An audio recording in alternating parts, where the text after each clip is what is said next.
တခါကစီကားလာတဲ့ဈေးကြီးတစ်ခုတည်းကိုတာဖာနှစ်ယောက်ရောက်လာကြပါတယ်။အသက်10နှစ်အရွယ်တားငယ်လေးဟာစိုင်တန်းနေရွှေကဖြတ်သွားမှမွေးပြန်းနေတဲ့အနက်ကြောင့်ဗိုက်စာလာပြီးအဖေဖြစ်သူကိုပူဇာမိတယ်။အဖေရှင်းမရုံကင်းလေးရောင်းနေတဲ့တားကိုဝယ်ကြွေးပါလားဟင်။အဖေကတားကိုကြည့်ပြီးတားတကောင်ဘလောက်လဲတွားမိလိုက်အောင်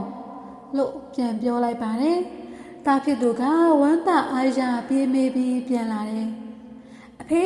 တကောင်ကိုငါချက်တဲ့တာကိုဝယ်ချင်တော့အဖေဖြစ်သူဟာသူ့လက်ထဲမှာချစ်ချစ်ပေါင်စုပ်ကင်ထားတဲ့စေကျက်တန်တရွက်ကိုငုံကြည့်လိုက်ပါတယ်။ပြီးတော့အန်ကိုကျိတားရဲ့လက်ကိုတင်းတင်းဆုပ်ပြီးပြောလိုက်တယ်။တကောင်ငါချက်တောင်လာတာရဲ့မစားပါနဲ့哦လာလာတားပိုက်စာရဲ့အဖေတခြားဟာဝယ်ကြည့်မယ်ဆိုပြီးရုံကင်ဆိုင်ရှိကနေတားကိုဆွဲခေါ်လာခဲ့ပါတယ်။ပြီးတော့မှ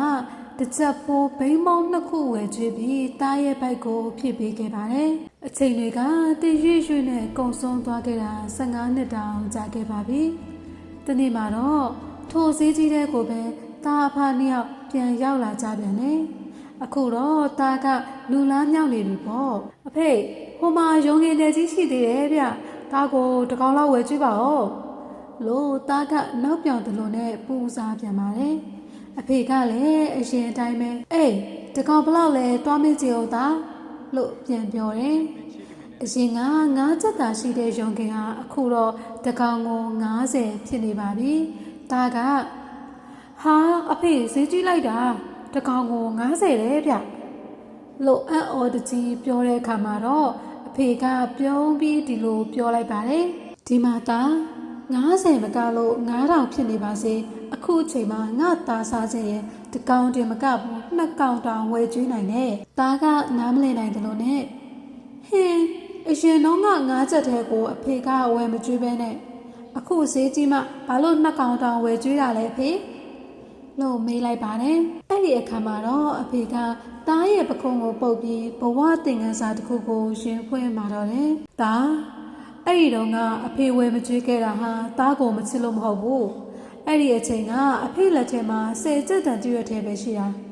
သားကို9ချက်ဖို့ရုံကင်ဝယ်ကျွေးလိုက်ရင်ရနိုင်ပေမဲ့ကြံတဲ့9ချက်ကငါတို့သားအဖမနှက်ဖြန်အတွက်လိုအပ်မဲ့စံစီစားဝယ်ဖို့မလုံလောက်တော့ဘူးဒါကြောင့်အဖေကသားကိုကျွေးချင်တဲ့ဆန္ဒကိုအောက်အီပြီးတစ်ချက်ဖို့ဘိန်းမုံနဲ့ပဲတင်းတိမ်ခိုင်းခဲ့တာအခုတော့အဖေတို့ချမ်းသာပြီသားအဖေမှာသားစားချင်တာမှန်သမျှသားလှုပ်ချင်တာမှန်သမျှ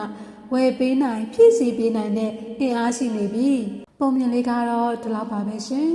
ကျမတို့တွေလည်းဘဝကိုအားကိုတီစောင့်နေရတဲ့အချိန်မှာလိုချင်တာစားချင်တာတွေကိုဒီပုံမြင်တွေကအဖေဖြစ်သူလို့စံကြကိုချိုးနှိမ်တတ်ဖို့လိုပါတယ်ကိုဘဝရက်တည်ဖို့ခက်ခဲနေချိန်မှာချမ်းသာတဲ့သူတွေနဲ့တွားပြီးတန်းညှိဖို့မကြိုးစားပါနဲ့တတိတယောက်အတွက်1000တန်ထမင်းတစ်ပွင့်ဟာမိနစ်ပိုင်းအတွင်းပြန်ရှာလို့ရတဲ့ငွေဖြစ်နေပေမဲ့ရုံးကန်နေရသူတယောက်အတွက်တော့အဲ့ဒီ1000ဟာရက်ပေါင်းများစွာပေးဆက်ခဲ့ရတဲ့လောက်အားဖြစ်နေနိုင်လို့ပါဒါကြောင့်ဘဝမှာအခြေအနေမပေးသေးရင်ရုံးတကောင်9ချက်တုံးကမစားပဲ90ဖြစ်မှစိတ်ကြိုက်စားနိုင်အောင်အရင်ဆုံးစူးစမ်းကြပါစို့ရှင်ပုံမြင်လေးကိုသဘောကျရင် like and share လုပ်ပြီး comment လေးတွေရေးပေးခဲ့ပါအောင်နော်